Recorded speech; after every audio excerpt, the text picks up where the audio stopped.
बिस्मिल्लाहिर्रहमानिर्रहीम। अस्सलाम वालेकुम डियर स्टूडेंट्स, उम्मीद है आप सब लोग खैरियत से होंगे। आज बैंकिंग का लेक्चर नंबर 24, लेक्चर नंबर 23 में हम निजकारी के नुकसानात पढ़ रहे थे। आज उसी क्वेश्चन को हम आगे कंटिन्यू करेंगे। लेक्चर नंबर 23 में हमने दो नुकसानात का जायज़ा लिया था। सबसे पहले कर्ज की गैर मुसावी तकसीम, unequal distribution of loan. Privatisation के बाद भी कर्ज़ों की गैर मुसावी तकसीम जारी रही। अमीरों को कर्जे दिए गए और जहाँ पे कर्ज की ज़रूरत है वहाँ पे लोन प्रोवाइड नहीं किए गए। तो ये निजकारी का एक नुकसान। उसके बाद नेपोटिज्म या अकरबा परवरी। बैंकों में जो अफसरान थे उन्होंने अपने रिश्तेदारों जो कि नाहिल थे उनकी अपॉइंटमेंट्स की, जिसका खमियाजा बैंकों ने भुगता और उनकी कारकर्दगी में डिक्लाइन आना शुरू हो गया। तो इसके बाद पॉइंट नंबर 3, मरकजी बैंक का गैर मौसम कंट्रोल।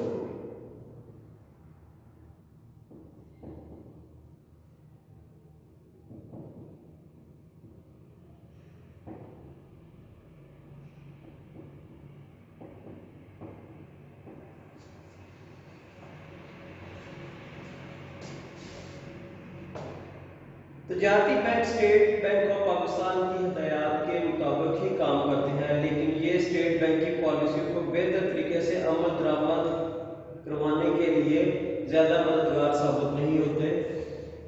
तजारती बैंक जो प्राइवेटाइज हो गए वो स्टेट बैंक की पॉलिसीज को मानते ज़रूर हैं, लेकिन उनको इम्प्लीमेंट करवाने में सही तरीके से किरदार अदा नहीं करते, जिसकी वजह से मरकजी बैंक का जो कंट्रोल है वो गैर मौसर हो जाता है और वो अपने मुआशी अहदाफ को अचीव नहीं कर पाता, वो अपने मुआशी अहदाफ को हासिल नहीं कर पाता। तो ये भी एक नुकसान है प्राइवेटाइजेशन का। मुलाजमीन का इस्तेहसाल।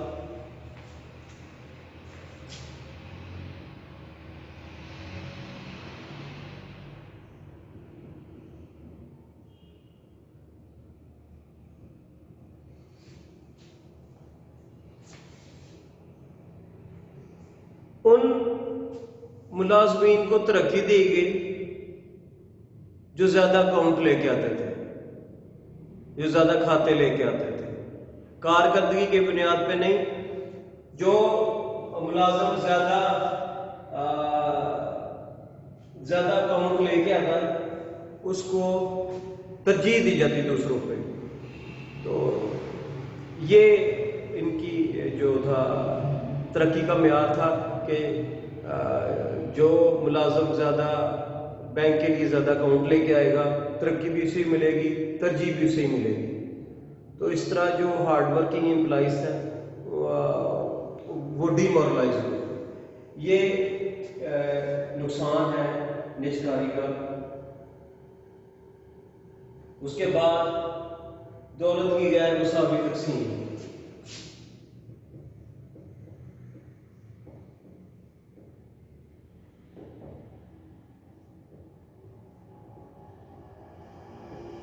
Unequal distribution of wealth. Privatisation के बाद भी कर्जों की जो गैर मुसावी तकसीम जारी रही, जिसकी वजह से सिर्फ मखसूस लोग ही कर्जों से फायदा उठा सके और जहां पर कर्जों की जरूरत है वहां तक कर्जे पहुंचे ही नहीं। जिस सेक्टर को कर्जे की जरूरत थी वो वैसे का वैसे ही रहा। तो ये भी निजकारी का एक नुकसान है। ये निजकारी के नुकसान आज हमने पढ़े हैं। उम्मीद है आप लोगों को समझ आ गए होंगे, बहुत आसान है। अब इसके बाद एक टॉपिक जो पीछे हमने छोड़ दिया था, हुंडी की इकसाम। ये चैप्टर नंबर है, chapter number 10, page number 329। Chapter number 10, page number 329।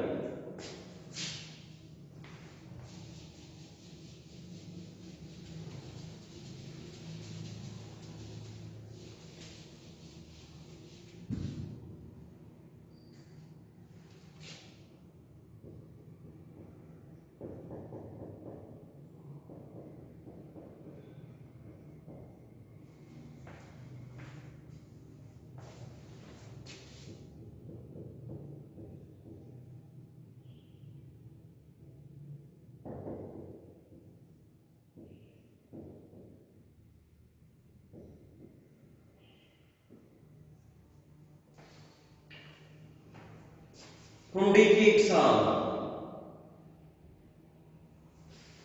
तो ये हमने पहले छोड़ दिया था, आज हम इस टॉपिक को कंप्लीट करेंगे और हुंडी की इकसाम के बारे में पढ़ेंगे।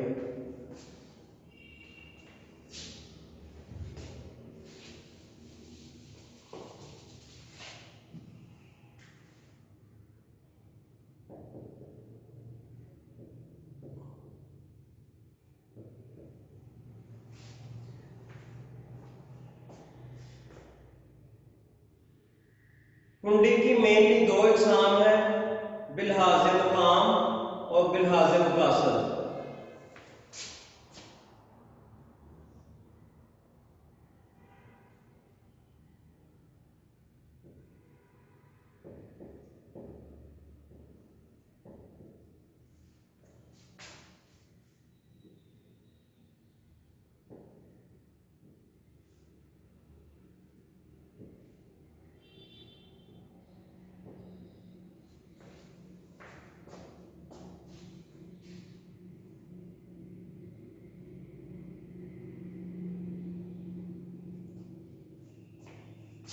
बिलहाज मुकाम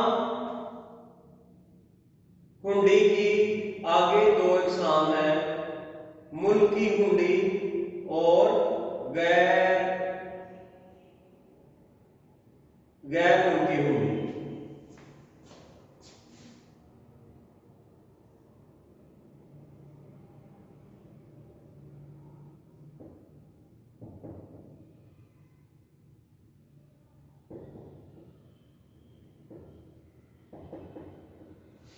बिलहाज मुकाम का क्या मतलब है?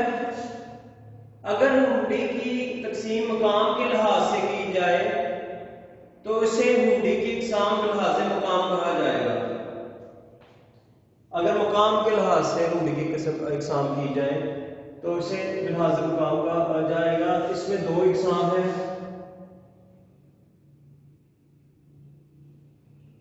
उसमें एक है मुल्की हुंडी और दूसरी है गैर मुल्की हुंडी। अगर हुंडी की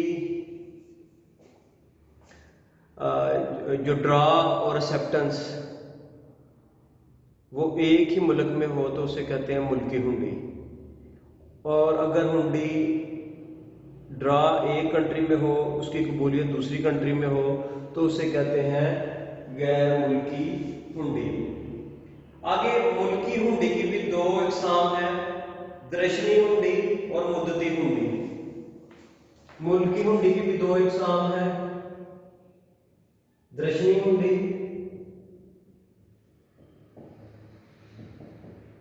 और मुद्दती हुंडी।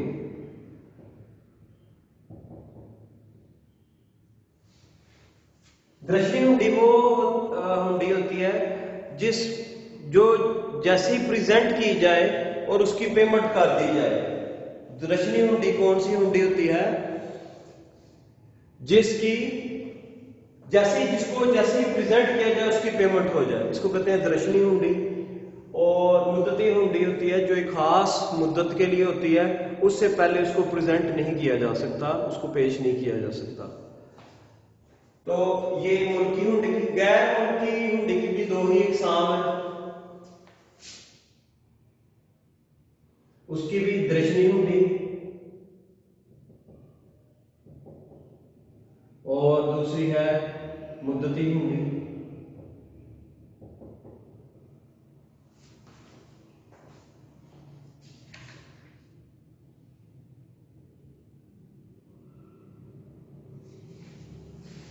उसी तरह गैर मुल्की जो हुंडी है उसमें दर्शनी हुंडी कौन सी होगी, जिसको जब भी प्रेजेंट किया जाए उसकी पेमेंट हो जाए, ठीक है। और मुद्दती हुंडी कौन सी होगी, जिसकी जो एक खास मुद्दत के लिए होगी, उससे पहले उसको प्रेजेंट नहीं किया जा सकता। तो ये होगी गैर मुल्की मुद्दती हुंडी। बिलहाज़े मुकाम हुंडी की दो इकसाम है,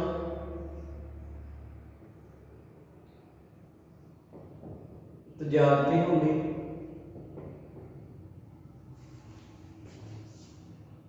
और इमदादी हुंडी।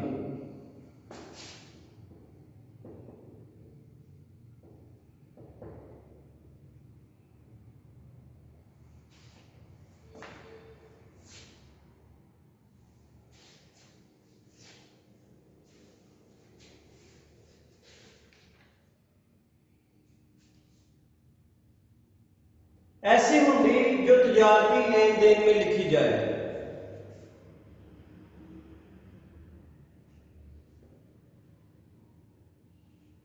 तो उसे तजारती हुंडी कहा जाता है। पहले हम ये बिलहाज़े मुकासद अगर हुंडी को